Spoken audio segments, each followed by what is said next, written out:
Okay there. Hi everyone. Welcome back to my channel. I hope that you all are doing great and certainly enjoying all the matches that are happening at Australian Open because they are getting more and more exciting as we are moving ahead into the next rounds and players qualifying into the next stages and facing more tough opponents is getting more exciting, and we love to see an encounter in which some two big players are facing one another in the earlier rounds, of course, so it makes it even more interesting to simply check out who's going to win of the two. For example, I'm referring to the upcoming third round in which Medvedev and Kyrgios will be facing one another. I hope that I'm not making any mistakes. We talk about the second round and the third round because the stages are, we are gradually moving from one round to the other. So some good matches happened today. And for example, if I talk about, just for reference, I'm using the smartphone today also. So Gael Monfils, his match was so impressive that his own opponent, Bublik, simply enjoyed the whole match because each and every shot that Monfils was hitting from side to side was having an pinpoint accuracy. That when he had to hit down the line, the ball would simply clip the line quite accurately, and there wasn't any need at all of any kind of hawk-eye view. So it was simply awesome the way he played, and there wasn't even a single set that he lost. He simply took the game in straight sets, 6-1, 6-0, 6-4. That's really impressive. And the match between Zverev and Millman, so that was also quite interesting because I listened to the post-match interview and the comments given by Zverev.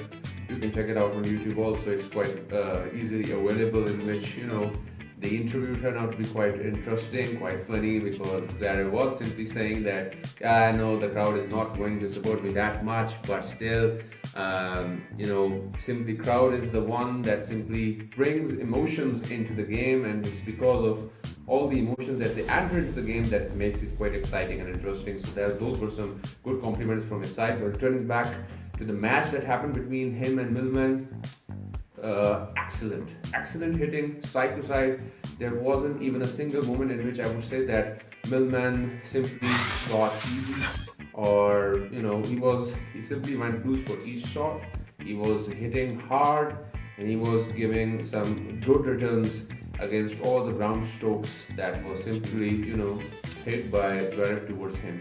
So he was coming up with some good return shots side to side, and Zverev really had to work hard for winning each game, and that's why each set went almost to 6-4, 6-4. So 4 games all, and then Zverev simply breaking the game and finally taking the set.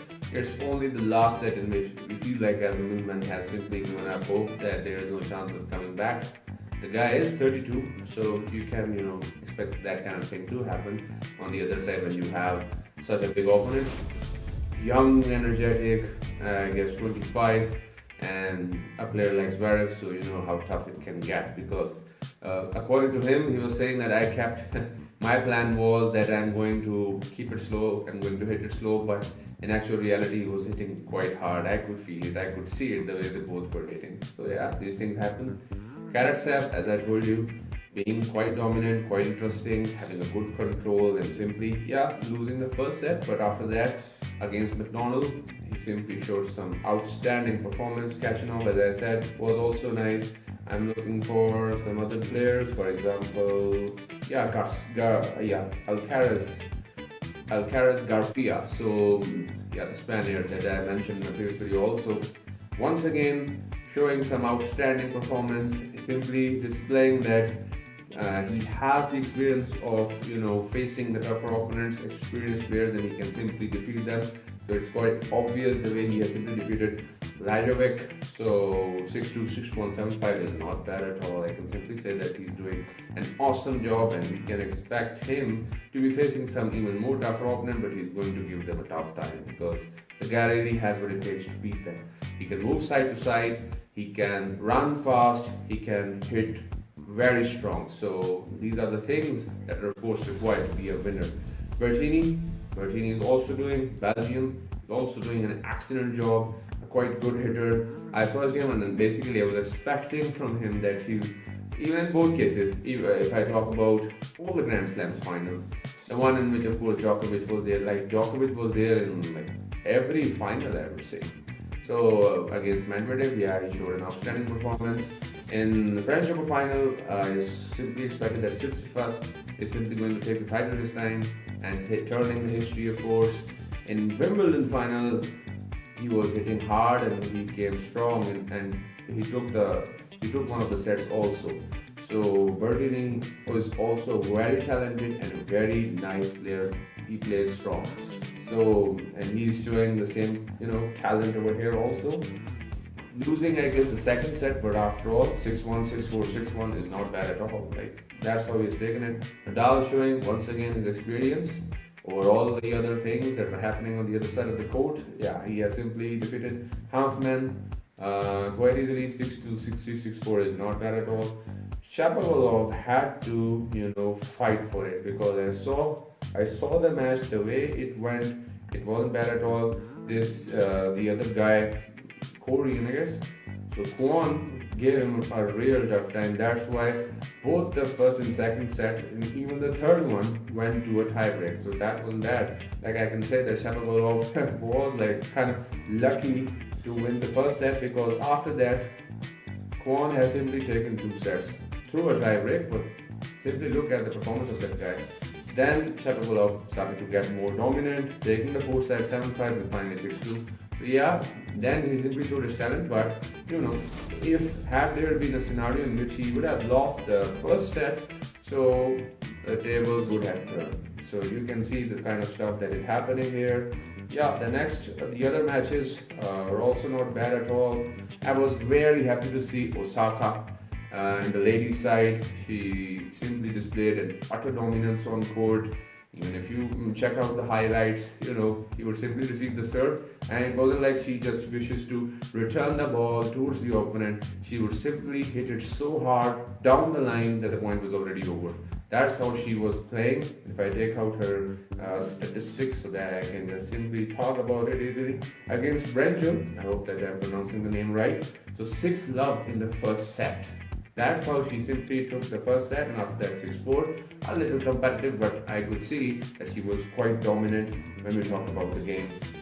Other than that, I was happy to see Victoria Azarenka. She is also very dominant, has won the tournament, of course. Also, she knows what kind of pressure she can expect to have from the crowd, from the opponent, and from the other side of the court.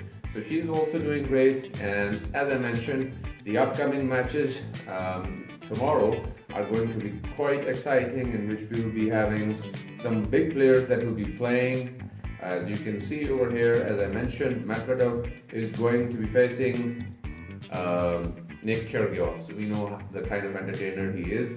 He's of course going to make it quite interesting, and we certainly, all of us, would be enjoying these matches. Cilic would be playing there. That is also nice. Andrei Rublev, of course, the guy is quite impressive, a very strong hitter. I won't say as though he's stronger than Medvedev. Both are quite good. Both are experienced, so we can expect their match or their encounter to come as well. We just have to wait and see how things go. Tiafoe, the American, he's also very nice. Whenever he simply wins a point, he simply stands and looks at the crowd. That's his style. He does it every time. A very nice entertainer. So he'll be facing Taylor Fritz. Both of these guys are like so impressive. Both are strong and hard hitters. You can expect a very entertaining match. So I'll be following this match very carefully to see how it goes. Tsitsipas will be playing. Also, the guy really knows how to play, especially a very strong single-handed backhand. Let's see how this one goes. And the Canadian over Eliasson is simply doing awesome. His match is also there. Paul Schreiber is there. So Gasquet and Murray will be there. So and Jannik Sinner. Big matches, upcoming tomorrow. I guess we all are part of the same circle, and we are excited to see how all these matches will simply go. And I'll be sharing some statistics, be talking about it. I really want to. I love to talk about it. If you guys like it, and if you people wish to comment on anything, let's say if you differ from my point of view, you can of course share it in your comments section. That's available for you, and I'll be happy to read everything and talk about it with you guys also. So until the next time, take good care of yourselves. There might be a possibility that by the time the video is uploaded, you already would have seen some of the matches, but still, you're most welcome to comment on anything that you'd like to talk about. So until the next time, take good care of yourself. I'll see you in the next video. Goodbye for now. Take care. Bye bye.